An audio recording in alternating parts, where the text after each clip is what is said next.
ખબરોમાં બન્યા રહેવા માટે બેલ આઇકોન દબાવો અને એબીપી અસ્મિતાને સબસ્ક્રાઇબ કરો.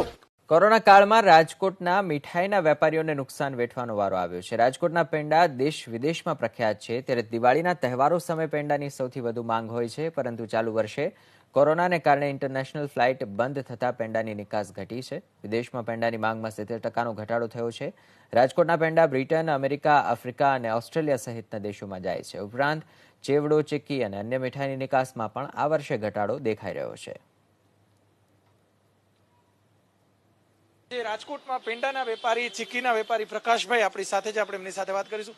પ્રકાશભાઈ, શું ઇન્ટરનેશનલ ફ્લાઇટ બંધ થઈ, વિદેશ વેપારમાં કેટલો કોરોનાને કારણે લોકોની અવર જવર ઘટી ગઈ છે, એટલે બહારથી જે લોકો આવતા નથી એ લોકો લઈ જતા નથી, અને અહીંથી બહારનું ફૂડ જે છે એ લોકો હવે પ્રિફર ઓછું કરે છે, જેને કારણે અહીંથી મોકલાવવામાં પણ ઘણો ફેર પડેલ છે. કોરોનાને કારણે પબ્લિકની અવર જવર ઘણી ઘટી ગઈ છે અને માલ મોકલાવવાનું પણ ઘણું ઘટી ગયું છે, જેની અસર લગભગ 70% થી 80% સુધી થઈ છે. ચોક્કસ.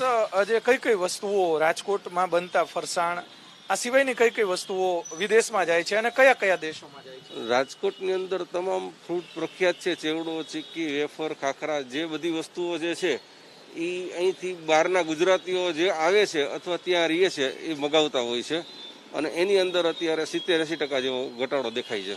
કયા કયા દેશમાં જાય છે પેંડા કે ચીક્કી અથવા તો ફરસાણ?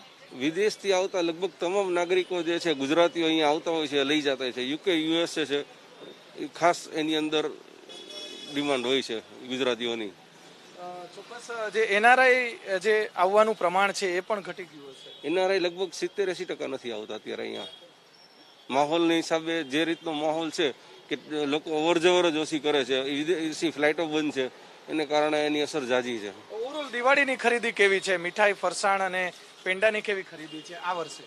બહારની ગ્રાહકીમાં 70% થી 80% જેટલો ફરક છે, પણ લોકલ ગ્રાહકી પણ 50% જેવી છે.